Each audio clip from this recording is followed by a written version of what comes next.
দুই রকম ব্লকে ভাগ হয়ে যাচ্ছে। প্রশ্ন করা যায় যে আপনি বলছিলেন যে মানবিক এই সংকটের শুরু থেকেই তারা আমাদের সঙ্গে আছে এবং ইউএসএইড এর ফান্ড কাটের পর থেকেও তারা অন্য ফান্ড ডাইভার্ট করে এখানে দিয়েছে স্টেট ডিপার্টমেন্ট। তো সে ব্যাপারে তাদেরকে ধন্যবাদ দেওয়া এবং ফ্রান্সের ব্রাঞ্চ তো আছে, ওই জায়গায় আমরা কিছু রিকোয়েস্ট করেছি কিনা? না, আমরা সবসময় তাদের কাছে আবেদন করেছি তাদের সাহায্য যাতে অব্যাহত থাকে, এটা আমাদের চলমান প্রক্রিয়া।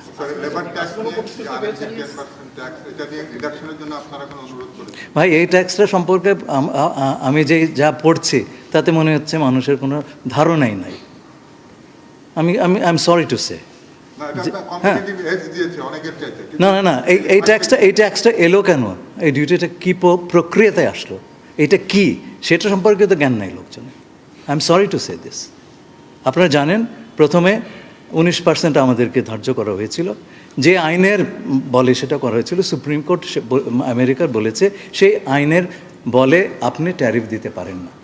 তারপরে ইউএস ট্রেড ল অনুযায়ী বর্তমান যে রেজিমটা চলছে তাতে করে 155 দিন আমেরিকার প্রেসিডেন্ট কংগ্রেসের কোনো সম্মতি ছাড়াই উনি সর্বোচ্চ 15% ডিউটি দিতে আরোপ করতে পারেন। সেই সময়টা শেষ হয়ে যাচ্ছে। সুতরাং তারা 301 আর্টিকেল, যার মাধ্যমে আমেরিকার রাষ্ট্রপতি উনি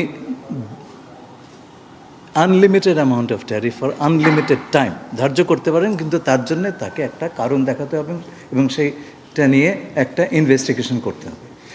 এই ইনভেস্টিগেশনগুলো একটা পর্যায়ে শেষ হয়েছে এবং তাতে আমরা 10% আমাদেরকে ধার্য করা হয়েছে। এটাই হচ্ছে নতুন ডিউটি।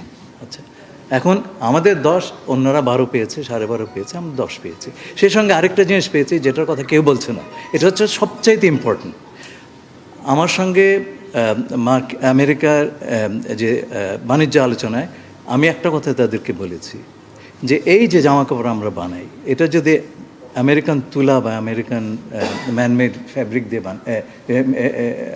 ম্যানমেড ফাইবার দিয়ে বানাই, তাহলে পরে this is basically A transformed American cotton. তো আপনারা কেন এর উপরে শুল্ক ধার্য করবেন? এবং তারা এবার আমাদেরকে তার জন্য একটা ডিসপেন্সেশন দিয়েছে, যে একটা ট্যারিফ কোটা সিস্টেম করেছে যাতে করে আমরা আরও অধিকতর মার্কেট অ্যাক্সেস পাই। সেটা কেবল বাংলাদেশ এবং সেই সঙ্গে ইন্দোনেশিয়া এবং মালয়েশিয়া এবং আরও একটি আসিয়ান দেশ পেয়েছে, যে ক্যাম্বোডিয়া। মাননীয় পররাষ্ট্রমন্ত্রী মহোদয়, আমরা যদি দেখি বিগত আওয়ামী লীগ সরকারের সময় মানবাধিকার লঙ্ঘনের অভিযোগে র্যাব সহ বাংলাদেশের উপর ভিসা রেস্ট্রিকশন ছিল।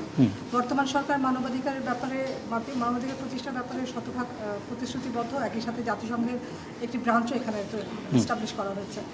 এখন এই ব্যাপারটা কি তোলা হয়েছে কিনা, র্যাবের উপর থেকে নিষেধাজ্ঞা প্রত্যাহার বা ভিসা রেস্ট্রিকশন থেকে বাংলাদেশকে? না, এই বিষয়টি আমরা সবসময় আলোচনা করেছি বিভিন্নভাবে যুক্তরাষ্ট্র সরকারের সঙ্গে র্যাবের এই স্যাংশনটা তুলে নেওয়ার ব্যাপারে।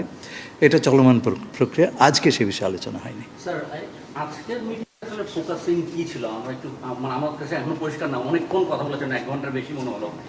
ঠিক কি ফোকাসিং ছিল? ওদের আগ্রহ কোথায় ছিল স্যার? আমাদের হেডলাইন কি পরিষ্কার না স্যার।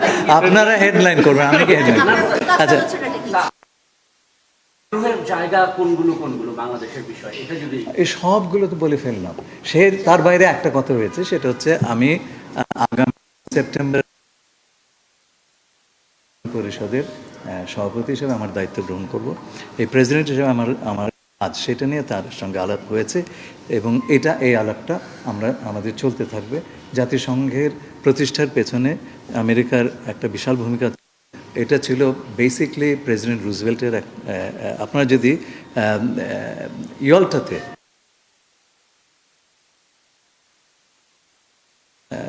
প্রেসিডেন্ট রুজভেল্ট, চার্চিল এবং মার্শাল স্টাইলিনের যে বৈঠকগুলো হয় 8 দিন ধরে, আপনি সেটা পুরো পেপারগুলো পড়লে দেখবেন যে হ্যাঁ ইয়ল্টা।